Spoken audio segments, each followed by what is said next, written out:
Panggil Nabi Muhammad alaihissalam, bilangin sama Sayyidah Khadijah, Muhammad, saya ini perlu orang buat bawain barang dagangan saya. Kamu mau?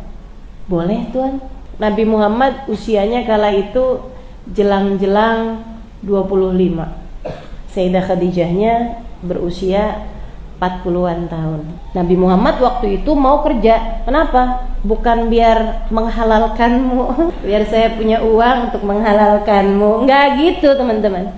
Tapi Nabi Muhammad waktu itu sangat punya beban sama keluarganya Abu Thalib, di mana Nabi Muhammad tinggal bersama dengan mereka. Abu Thalib pamannya itu udah kayak ayah buat Nabi Muhammad. Akan tetapi kehidupannya itu susah gitu secara materinya. Jadi Nabi Muhammad dari kecil bahkan udah ngembalain kambing buat bisa ikut serta menanggung beban keluarganya Abu Thalib. Anaknya banyak teman-teman. Abu Thalib tuh anaknya banyak, kehidupannya pas-pasan gitu. Jadi Nabi suka kepikiran, kesian gitu. Jadi apa aja deh, kerja apaan aja deh yang bisa saya kerjain, saya mau gitu. Apalagi ini jadi orang kepercayaannya Sayyidah Khadijah, seorang perempuan kaya raya yang setara ratu pada zaman tersebut. Ya siapa yang nggak mau gitu? Tentu Tuhan. Berangkat nih sama budak laki-lakinya bernama Maisarah menuju ke negeri Syam. Sedikit sekalian yang saya muliakan, waktu pulang dari Syam nih, dari Syria kalau sekarang ya, Jordan sana itu terus tuh ke Syria. Itu waktu arah pulang, Maisarah cerita sama Sayyidah Khadijah, itu dengan mata berbinar-binar teman-teman. Tuan, saya mau ceritain Tuan tentang akhunal Quraisy, saudara kita nih yang dari Quraisy. Gitu ya, maksudnya Nabi Muhammad SAW. Jadi ini dagang, pulang-pulang bukan ceritain urusan dagangnya, keuntungannya berapa, malah ceritain tentang kawan perjalanan dalam dagang gitu. Tuan, saya mau ceritain Tuan tentang akhunal Quraisy, saudara kita nih yang dari yang ini nih. Dagang kita gimana, kata Sayyidah Khadijah? Untung banyak Tuan, gara-gara dia juga tuh cewek-cewek yang kagak mau beli jadi beli.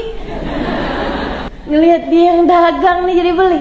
Dia juga gitu Tuan, nih harganya berapa? Nih dari Mekah nih saya bawa harganya sekian, tapi terserah kalian mau nguntungin saya berapa, gitu katanya. Orang pada, ya udah deh kalau gitu saya mau untungin sekian, sebelahnya lagi enggak, saya mau beli sekian, sebelahnya, sampai kami berikan kepada penawar dengan harga yang tertinggi. Waduh Tuan, untung kita banyak banget pokoknya ini perdagangan paling menguntungkan buat kita. Alhamdulillah. Itu ya, walaupun zaman itu belum mengucap alhamdulillah tuh. Saya nggak tahu mengucapnya apa ya. Tapi bukan itu yang saya mau ceritain Tuan, katanya Maisarah nih. Apaan lagi Maisarah? Itu tuh akhunal Quraisy. Nah kenapa emang? Tiap kita jalan Tuan, selalu aja ada awan naungin kita. Saya kira ini awalnya dulunya saya yang dinaungin.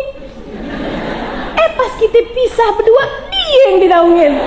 Awannya gak ikut saya. Ya ampun Tuan, kemana dia jalan ada awan naungin kita Tuan. Oh gitu.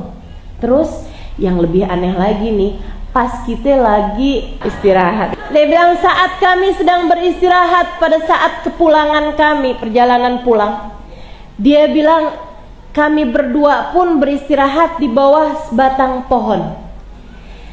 Tiba-tiba kami berdua ini disamperin, didatengin oleh pelayan satu rumah yang ada di dekat situ.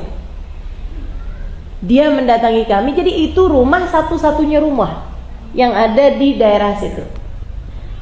Dia bilang ada orang datang pada kami, kemudian dia bilang, Tuan kami ada di atas sana seorang pendeta ahli kitab. Jadi orang yang kayak Buhairah, siapa tadi, Waraqah tadi itu ya, kayak sepupunya Sayyidah Khadijah. Dia bilang nggak pernahnya turun dari atas tempat dia tinggal. Dia di situ aja, pelayannya aja gitu, ngasihin makanan, ngasihin apa segala keperluannya. Tapi beliaunya sendiri kepikiran baca kitab gitu di atas sana itu. Dia bilang barusan ini dia turun ke tempat kami pelayannya, dan itu sesuatu yang aneh karena biasa-biasanya nggak pernah turun. Dia turun dengan tergesa-gesa ke tempat kami, kemudian meminta kami untuk meminta kalian datang menemuinya. Temuilah dia, saya rasa ada sesuatu yang penting yang akan ditanyakan kepada kalian. Nabi Muhammad waktu itu baru lagi enak-enak, kayak mau hampir tidur gitu. Jadi katanya Nabi Muhammad, udah deh Mai Saroh kan, udah deh kamu aja deh yang pergi temuin gitu kan, saya masih lagi enak istirahat di sini. Oke, siap brother. Berangkat nih Mai Sarohnya, nyampe ke sana, bawa naik ke atas. Tuannya ini tadi nih, seorang pendeta ahli kitab ini lagi ngeliatin aja. Kabarnya namanya Dasturo, ada yang bilang juga namanya Buhaira, wallahu a'lam. Dia lagi ngeliatin ke arah bawah pohon itu dari atas itu, terus diliatinnya gini nih, dianya nggak jalan. Yang saya tungguin malah nggak datang gitu. Ya, tapi sebagai orang yang dekat sama Allah, dia tahu ini adalah apa yang telah ditetapkan Allah, gitu ya. Jadi nggak minta juga yang balik lagi dong, tolong tuh panggilin, bukan dia nih yang saya maksud, yang nggak gitu. Dia sambilan ngeliatin ke arah pohon, terus diliatin Maisarah. Mana rajul? Tahta tilka syajarah. Siapa tuh laki-laki di bawah pohon itu? Kata si Maisarah, akhil Quraisy, itu saudara saya dari Quraisy. Katanya tuan itu, kata pendeta tersebut, kamu jangan ngaku-ngaku. Dia nggak bakalan punya saudara kok. Gimana punya saudara? Baru nikah, orang tuanya, istrinya hamil, bapaknya meninggal. Iya emang begitu. Maksud saya saudara setanah air. Dia yatim kan dari sejak lahir. Iya katanya gitu. Ibunya juga meninggal waktu dia masih kecil, umur 6 tahun. Kok kamu tahu? Dia itu juga habis itu kakeknya meninggal saat dia umur 8 tahun. Kok kamu tahu? Habis itu dia ikut pamannya kan. Pamannya punya banyak anak. Kok kamu tahu? Dia sukanya warna hijau. Saya nggak tahu.